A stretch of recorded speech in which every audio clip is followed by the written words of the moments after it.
Anandam Krishnam Vande Jagadgurum. Okay, we are on chapter 2 and the verse 24. Okay.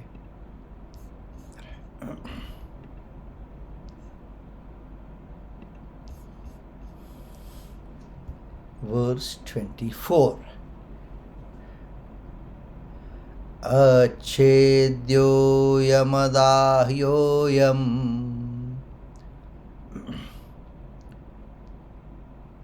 Achedyo yamadahyoyam Akledyo shoshya evacha Akledyo shoshya evacha Nityah sarvagatah sthanur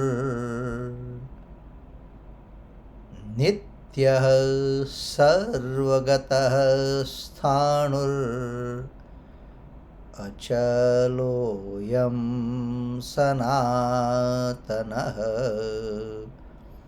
Achaloyam sanatanah. This soul is uncleavable, incombustible, and neither can be wetted nor dried. It's eternal, all-pervading, stable, constant, and everlasting. So, since last, in fact, throughout the Gita, but in this chapter, since last few verses, Bhagavan started explaining to Arjuna the immortality of Atma. Mortal is the body, but Atma, immortal. And Bhagavan trying to explain him with different perspective. Okay. So, in the previous verse, okay, we were discussing about Nainam Dahati Pavakah. Okay. Chet Kleda Soshayat Na Shoshayati Marudah. Okay. Nainam Chindanti Shastrani. Right? That was, and in these verse, okay, Bhagavan says why the weapon, etc., cannot hurt the soul. Okay. Achedyoyam. Achedyoyam. Bhagavan has given Achedyoyam, Adahyoyam, Akledyo, Ashoshya. Right? Bhagavan has mentioned these things. Achedyoyam. In fact, with most of these Achedya, Adahya, our reference book Sadhak Sanjeevani, Swami Ramsukdas ji has even given that the different example with Shakalya, Yagnavalkya, Damayanti, that hunter and everything. If we will get chance in future, we will try to see that, but not now, right? So this soul is incapable of being cut. Ched means to cut. Even incantation and curse cannot cut the soul. Okay. While they can cut the body, yes, they can cut the body. But when it comes to Atma, the soul, forget it, you can't. I mean, nobody can. And in the same context, Swami Ramsukdas says that while they can cut the body, as the example of Shakalya was beheaded by Yagnavalkya's curse, because the former could not answer the latter's question. Okay, that's many years back, part of the Gita class. If you remember that, in the Gita class, in the month of Shravan, we used to take the different subjects, and in that one of the years, we discuss about the Yagnavalkya, the sage Yagnavalkya, the whole story of Yagnavalkya. But yes, many years back, so I don't expect you to remember. But we have discussed that. Anyway, okay. Achedyoyam, adahyoyam. Dah means to burn. The soul cannot be burned by fire. Okay. What we take to crematorium, what we burn is the body, not the Atma. By that time, Atma is far away from the body. Atma is gone. Atma has left the body. So, the soul cannot be burned by fire because it is impervious to fire. Okay. It cannot be burnt even the incantation and curse, as the hunter was burnt to ashes by Damayanti. Again, that's a different story, different example, how Damayanti cursed that hunter and he was burnt to ash. Okay. Only that can be burned by fire, which is prone to fire. The soul is beyond burning. Akledyaha. The soul is impervious to water. Water, incantation, curse and medicines, etc. cannot drench it, as it is said that the tune of Malko's song wets a stone and moonlight wets the moon gem, but the soul cannot be wetted by them. Here it's with the example is given from that Indian classical music and different rag the different effect, and here they have used the example is rag malkos. Okay, the correct pronunciation is rag malkos, not the raga. But they read in English, so it's going to happen. So that example is given here. Okay. Ashosya. The soul cannot be dried by wind, incantation, curse and medicines, etc., as sage Agatsya dried the sea. Yeah, it's a very good story behind this example. Yeah. Even there is a proverb in Marathi, Sagara Agatsya Ala. So it wants, Sagar means ocean, okay? It wants to ocean. Oh, ocean, be aware.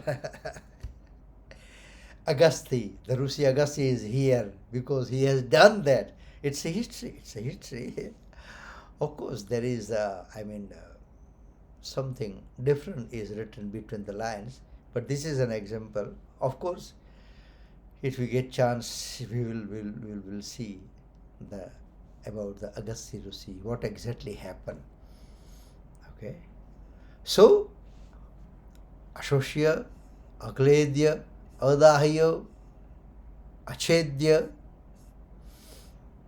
Then it says Evacha, By using this word, Bhagavan Krishna means to say that the soul is beyond the reach of any action. So it should not be grieved for. The main topic is Arjuna is full of despondency, which we have seen in chapter 1. And he was attached to his family and relative and this and that. So he was thinking about that, but if I kill them, this is going to happen, that going to happen. And Bhagavan continuously, constantly, it's like a hammering that, okay, but it will be the death of the body and not the Atma.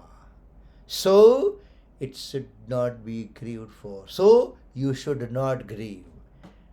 Then Bhagavan says in the second stanza, Nityaha, eternal, all time, permanent, okay? The soul is eternal. It remains the same all the time. There is no change. Nitya, eternal, all the time, all the time. There is a change in the body. It can be your body, my body, anybody's body. There is a change. What we were at 30 years back, not now. Okay? What we were at the age of 10, not now. There is a change. There is a change. But soul, there is no change. Eternal. Sarvagataha. The soul pervades all men, things and bodies, etc. equally. All pervading, everywhere. Okay. Achalaha. It is immovable. There is no movement in it. Okay. Achalaha. Sthanuhu. It says it is stable. It does not even shake or vibrate. Okay. Sanatanaha. It is everlasting and beginningless, which has no beginning, has no end, right? That's why one of the names of Bhagavan is Anadi, meaning beginningless, Anant, endless, and Atma is nothing but part of the Paramatma. It's Paramatma. So the world is temporary, transitory, while the soul is eternal. Matter is kaleidoscopic. I'm sure you must have seen that kaleidoscope. Okay, it's like a and you see from your eye, close one eye, and the moment you move, it keeps on changing all the different kind of design. I'm sure you must have seen that. So similarly, it says here, it is kaleidoscopic, while the soul is stable. The word is used here, matter is kaleidoscopic. Matter is the whole world. And then when we consider about the world, it can be house, it can be road, it can be the body. Everything is changing. Okay. And we always say that, okay. When we came to Lenesia, it wasn't like that. Yeah, it has changed. When we were in Fitas, it was different. Yeah, it has changed. In the JP, it was different. Yeah, it was different. So, it says all things and persons, etc. of the world are movable, while the soul is immovable, and all worldly objects are subject to birth and decay, while the soul is everlasting. Okay. Because subjects, for example, okay, you use wood. I mean, when I say you, we use wood for the furniture, right? Okay. If it is something chip line, might get damage, or here the word is used decay, in 5 years. Okay. If we use good quality, that might start decaying after 100 years, but it has to. It has to. Right? While the soul is everlasting, there is no change in the soul. Okay? Bhagavan Sri Krishna says that men identify themselves with bodies and material things, and so they do not realize that they are different from worldly things. But even then, the soul remains uniform and constant all the time. Okay? And that what we call that is the cause of dukkha, because we get attached with certain things, and then the small incident, small thing becomes a cause for us for our unrest or the dukkha. Okay. Sarvagatah, all pervading, the self does not mere pervade a body, but it's all pervading. Realization of this fact is salvation. I may be able to explain you this or may not. It all depends.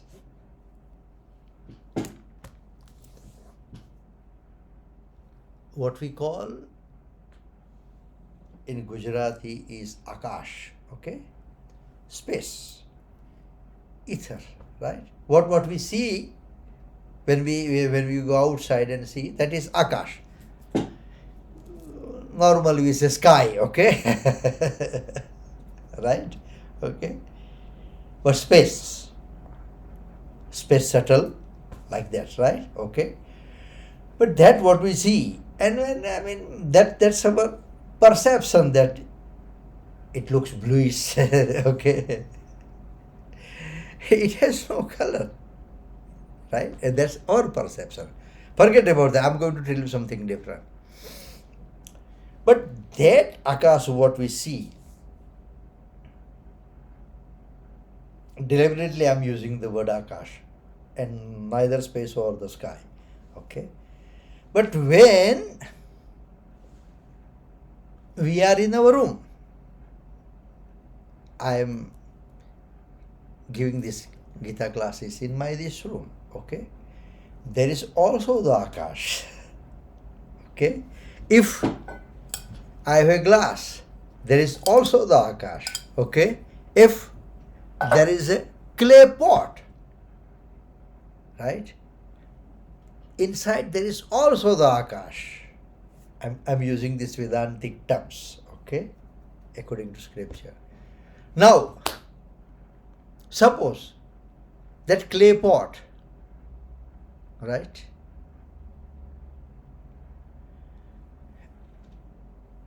Purposely or accidentally, it has been broken, right? So the Akash was that in that clay pot, where it has gone. Are you getting me? Similarly, the Atma, all pervading. And that's why our sages has told Atma is Paramatma.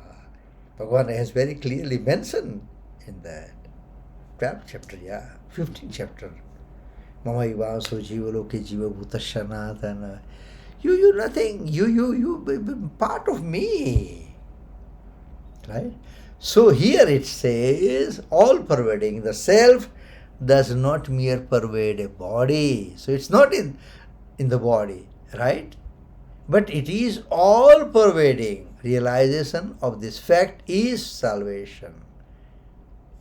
Liberation from worldly bondage. Basically, what in Vedantic term it is known as moksha, salvation, realization. Okay, what is that exactly? Swamiji has given very good definition here. Liberation from worldly bondage. Right? Because we keep all that bondage, or in another word, we keep all this burden on the shoulder. Okay? The moment we put aside all the burden, we are free. We are happy. That is the liberation. That is the liberation. Okay? As the body, right, is seated in the world, we are not seated in the body. Okay? As the body is seated in the world, we are not seated in the body. We, and when we say we, the self, okay, have never had our union with the body. We had no union, won't have any union, and it is not possible to have a union with body. The body is quite afar from us. But because of, he has given the reason, because of desire, the sense of mine, mine and thine, and identification with the body, it appears as if we have union with the body. Okay? It's all our perception, it's all our attachment. And that, of course, that has a big role in our life. In fact, the Shariri is Atma, does not need the body at all. The Shariri without the body also remains in bliss. And that's those who are attending the chanting class, our prayer. Chidananda Rupa Shivoham Shivoham. Who am I? Satchidananda. That is my real identity. But we are in worldly affairs. So who are you? I am Jaidev Bhai. Yes? And I am not satisfied by saying, I am the resident priest of Lakshminarayan. And I am not even satisfied. So I'll put the adjective. I am the presiding priest. Presiding priest of it. And that also does not make me happy. You know, I am here 23 years. That I. Otherwise, as Swamiji has mentioned here, the Shariri Atma does not need the body at all. The Shariri Atma without the body also remains in place. So deliberately we have chosen this in our chanting class from the beginning. Chidananda Rupa Shivoham Shivoham. Anyway, we'll be starting verse 25.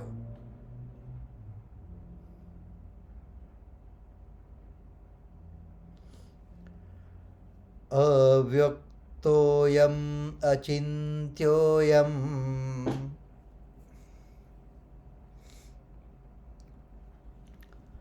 avyaktoyam achintyoyam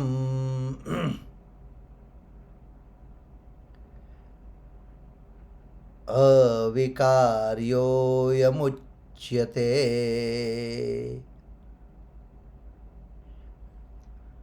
avikaryoyamuchyate tasmadevam viditvainam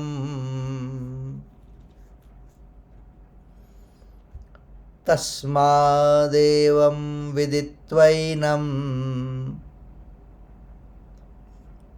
nanushocitumarhase nanushocitumarhase.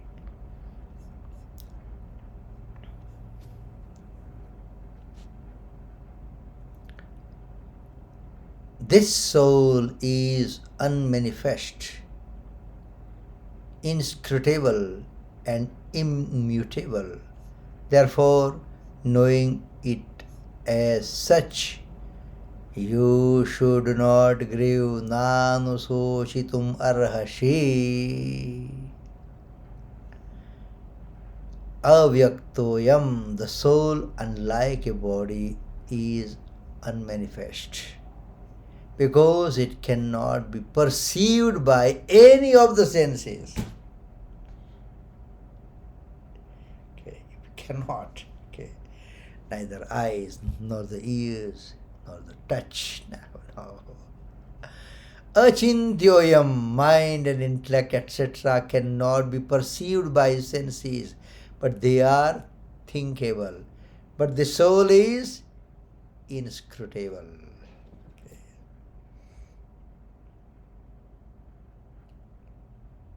Right.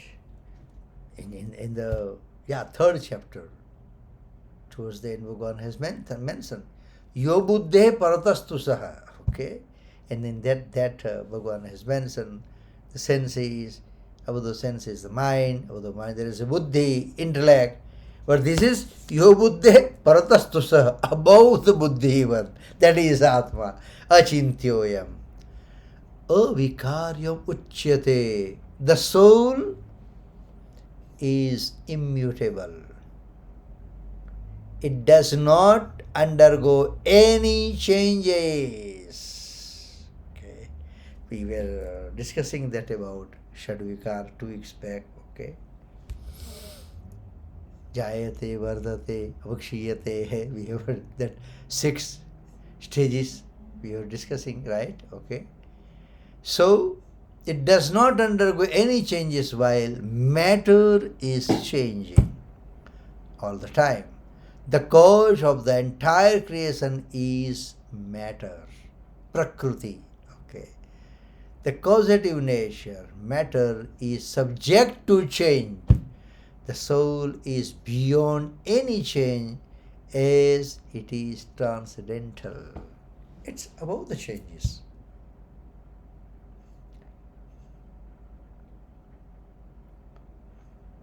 Yeah. Okay. Tasmadevam viditvainam nanu shoshitum arhasi. Thus, by knowing, by realizing the soul as uncleavable, incombustible, unmanifest, everlasting and immutable, etc., one cannot grieve. Okay, right? So, friends, we going to stop here. Okay, in today's discussion, whatever you like, whatever you enjoyed, credit goes to all the great men, all the saints, all the scripture, whatever I have heard, I have read, I have studied.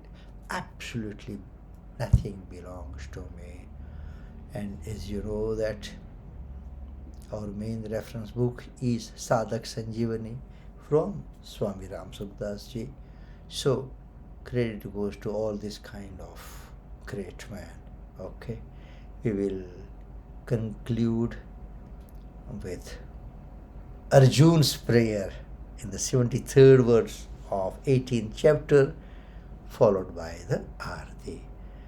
Nashto moha smrutirlabdha tvat prasadan mayachyuta sthitosmi gata sandeha karishyē vachanam tava karishyē vachanam tava.